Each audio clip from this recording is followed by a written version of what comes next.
Kasikin, blessed morning po. Isang magandang umaga po sa ating lahat. Welcome naman po sa ating YouTube channel. And you are of course watching Chicken Nanams TV. Mga kasikin, sobrang napaaga yung vlog natin ngayon sapagkat sobrang dami rin natin gagawin mga kasikin. No? By the way mga kasikin, mga 5 AM pala ay ayan, gumawa na pa ako dito ng pugad. Ayan. So, meron akong nagawang tatlo dito kasikin, no? Sapagkat yung pong nabili natin ng mga cruces ko ng basilan ay talagang nagsimula na po silang mangitlog kasikin. At tamang-tama rin sapagkat yung kaparis po ni Bart na Spangled basilan ay naglimlim na. So, automatic si Bart ay kukunin natin, ihiwalay natin sa naglimlim. At yung dalawa na pullets natin ay ipaparis natin kay Bart mga kasikin. No? At siya nga pala, bago tayo pumunta sa atin pong mahalagang usapin ngayon, shoutout muna po sa ating mga solido at pulido pong subscriber na patuloy po naniniwala, sumusubaybay po sa ating mga video. Nang una, kay Sir Kian Gonzalez, pa-shoutout idol. Idol nga no, kaunon man sa manok ang itlog. Siguro yung katanungan mo kasi Kian, sasagutin natin ito sa next content po natin. Ayan, kaya shoutout sa iyo. Another idol, pa-shoutout naman every time kang upload di nakakalampas sa akin. Ayan, maraming salamat sa iyo, Sir Edgar Manaig. Shout out sa iyo kasiken. And also, solid supporter idol, pa shout out po. Pag may bagong upload ka, hindi po pinalagpas, laging present from Sultan Kudarat. Ayan, shout out sa iyo kasiken from Sultan Kudarat. We have Sir Jen Hamid. Okay, Thongs Talintam. Yung kanyang, hindi ko alam, code ba ito? Okay, shout out sa iyo. At the same time, shout out mo naman ako, Sir Balong's Backyard. Shout out sa iyo kasiken. Ayan. So, mga sir, mga solid kasiken natin, maraming salamat sa patuloy na pagsubaybay po sa ating mga video. So, going back sa ating usapin mga kasiken, meron ako ditong tatlong mahalagang kulay. Ayan. Narito yung asul, blue, verde, green, and then yung dilaw po, yellow. Okay. So unfortunately kahapon mga kasiken sa pag-uwi ko galing trabaho is yung isa po nating gray from Sir Ryan Lopez, yung Jet Olaguer na gray po ay talagang tinamaan po ng sipon dahil nga last Saturday, Sunday, Monday sunod-sunod po yung pag-ulan at yun, hindi tayo naka-bacterial flushing. So, ayun, tinamaan po ng sipon. Kahapon, pinainom ko na po siya ng Duxilac tablet. Hinati ko lang muna sapagkat mag 2 months old pa naman siya. Medyo bata pa yung sisiw natin. Kaya yung kalahati mga kasikin, ibigay natin sa kanya. At syempre, itong Ambroxetil, ito po yung antibiotic na ibibigay natin sa kanya. Since wet feeding po, so sobrang sakto lang po kasi nga ihahalo lang po natin itong Ambroxetil. So, bali, yung ratio nga pala natin mga kasikin, isang Ambroxetil kapag gamutan po. So, kung bacterial flushing, so, isang Ambroxetil sa isang galon. Pero, dahil nga po treatment po yung gagawin natin ngayon kasikan, so, ito lang po, isang litrong tubig. At, syempre, ihalo natin ang Ambroxetil. So, ito po ang isasahog natin sa kanyang patoka. At, maliit lang na patoka yung gagamitin natin. Dito naman po, kasi yung mga 2 months old na basilan ko po mga kasiken is medyo malaki na, malakas ng kumain. Kaya ngayon din, pupurgahin natin siya. So, meron tayo ditong Bastonero Plus. Ito po yung ginagamit ko mga kasiken, no? Ayan. So, same din po. Medyo tapangan natin ng konti, 1 litro sa isang sachet po. So, since 2 months old mga kasiken, so ang gagawin natin is sahog din natin ito sa kanilang patukaan, no? Okay. And lastly mga kasiken, ito po ang ating probiotic na Vitresin Gold. The main reason po kung bakit hindi tayo gumagamit po ng mga synthetic is para kung sakaling gumamit man tayo ay hindi po ma-immune ng ating mga alaga. Mas epektibo po yung gagamitin natin ng mga synthetic o mga commercialized po na mga gamot or mga probiotic. Kaya ito po, dahil rin po hindi na po tayo nakagawa ng probiotic, dulot po ng ating kabisihan mga kasikan. So ito, bumili lang po tayo. Dahil nga, yun, yung gray natin is tanamaan. So, may chance po no, na yung mga kapatid niya is pwede ring tamaan. At the same time po, meron tayong mga pasisiw ngayon. Kaya hanggat maaga, preventive measure natin mga kasikan. So, hindi po ako nag-apply masyado ng antibiotic bilang bacterial flushing. Instead, probiotic po yung ginagamit ko mga kasikan. No? Dahil nga, pwede tayong gumamit po ng probiotic po bilang bacterial flushing. No? Dagdag good bacteria po para sa ating mga alaga. Para labanan po ang mga bacteria na nakapasok po sa ating mga alaga. Kaya ito, Ang riso po nito mga kasiken, isang galong tubig lang po mga kasiken, no?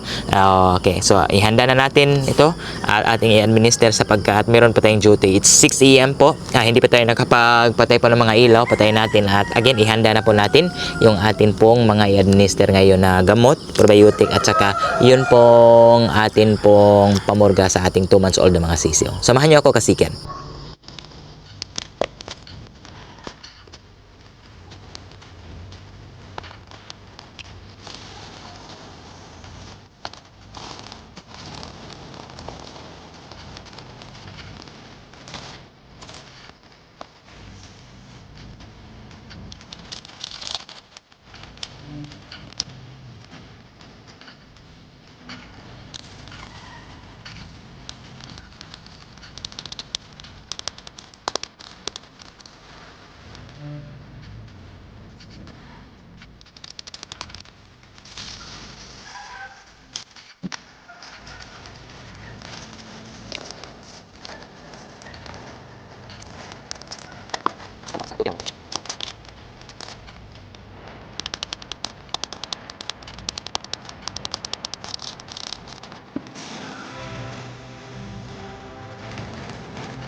Pala yung mga pupurgahin po natin na mga 2 months old po, no?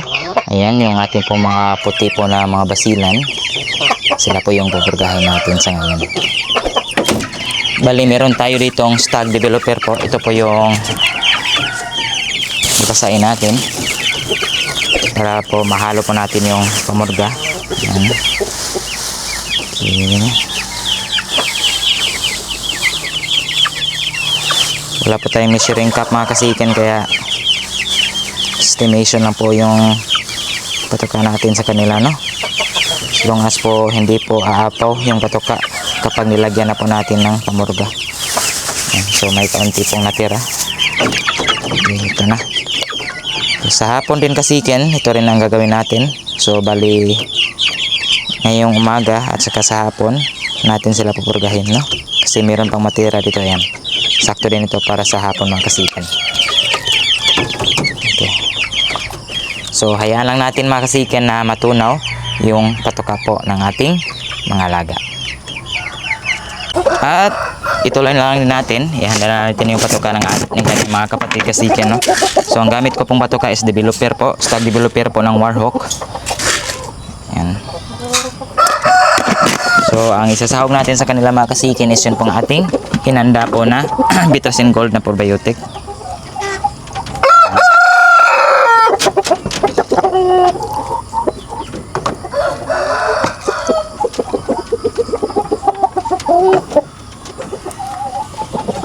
So hintayin lang natin na matunaw ito mga kasiken at ibigay po sa kanila.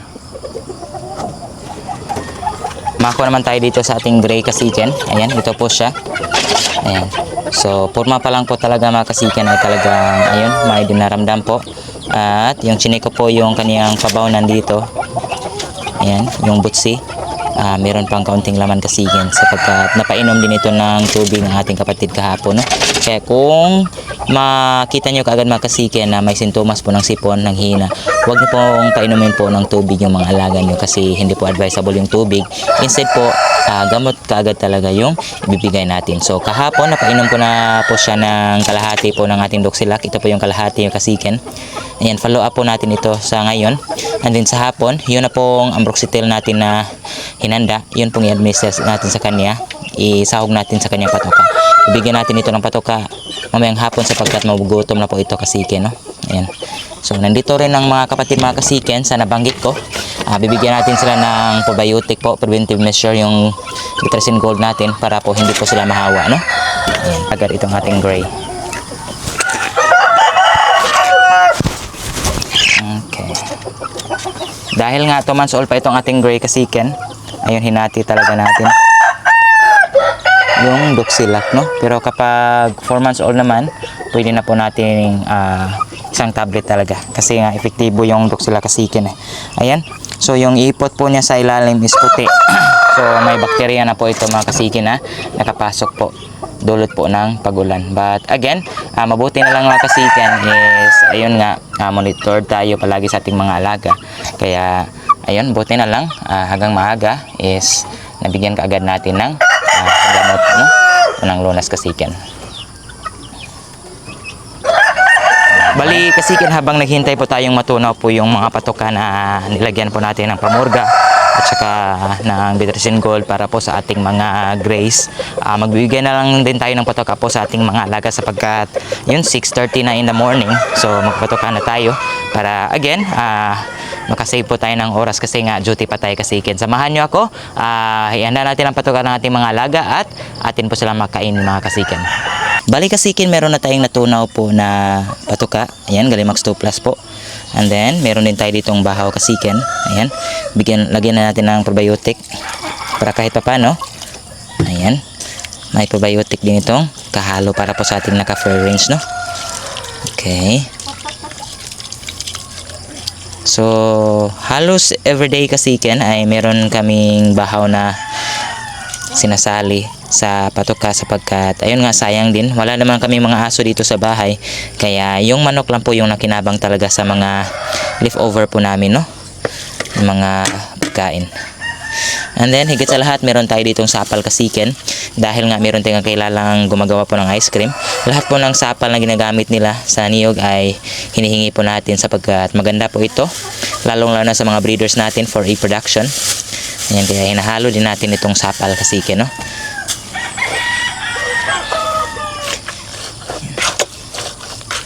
So far, nakapagtipid tayo ng patoka kahit konti kasi nga hindi na po 100% commercial feeds po yung ginagamit natin.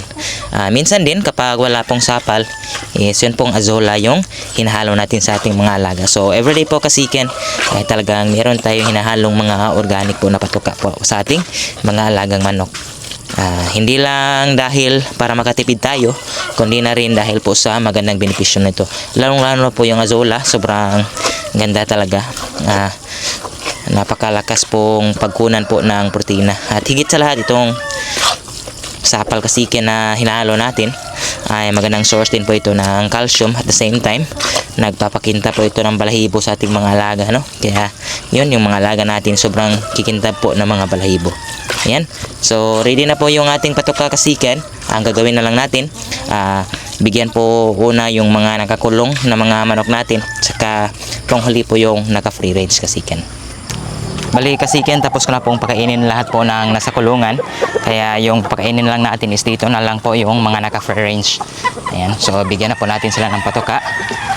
Para ayun, ready to go na po tayo kasikin, maliligo pa tayo. Bali ang ating nga palang broodcock na basili mga kasikin, tinali muna natin dito sapagkat ayan, yung mukha, oh. Kasi yung mga nasa kulungan po ng mga tandang natin ay talagang hindi natin alam, bigla itong tumapang mga kasikin, no? So hindi na po niya tinatantanan yung mga tandang natin, kaya ayan, nakaseparate na po siya. So dito na tayo kasikin, bigyan na po natin ng patoka itong ating mga pullets na nandito. Ayan po sila.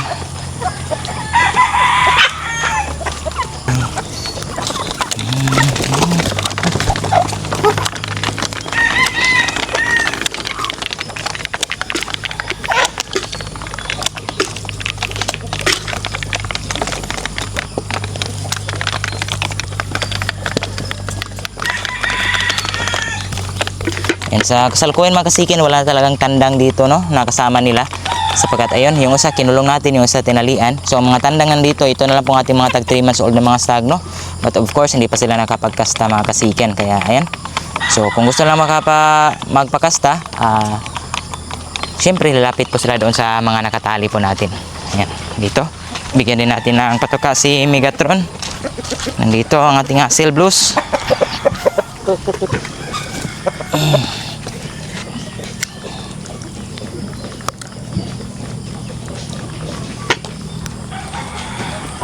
At syempre si Basha, ang apo po ni Basilio.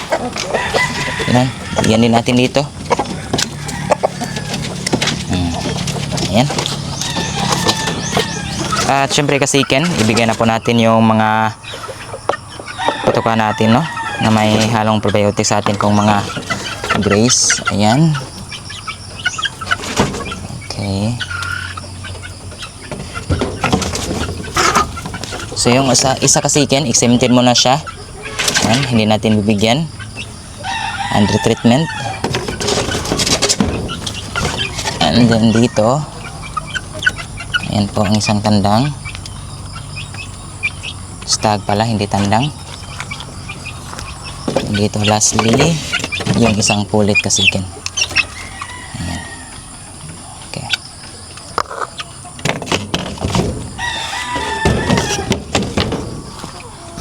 Ayan, ready na po yung ating patuka na may purga.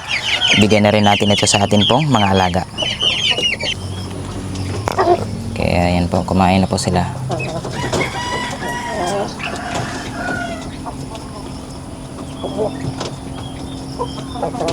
Mamayang hapon mga kasiken, yung natira pong pamurga dyan, follow up po natin sa kanila yan.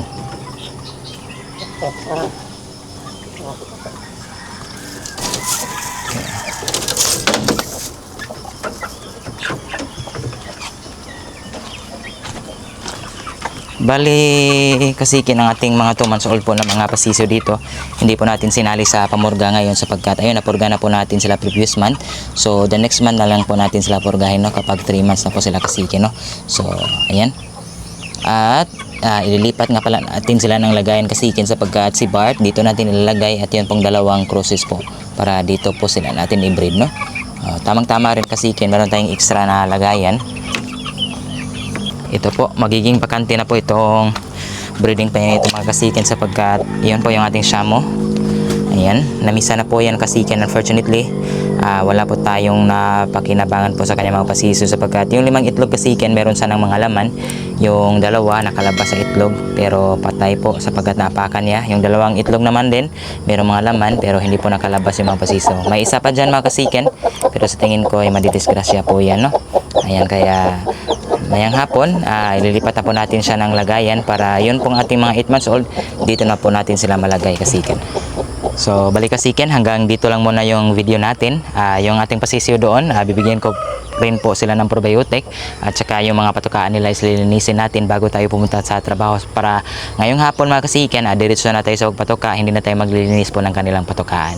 Mga kasikin, sana po ay meron na po kayong natutunan at napulutang aral dito po sa ating vlog. See you na po sa susunod na may mga upload. God bless po.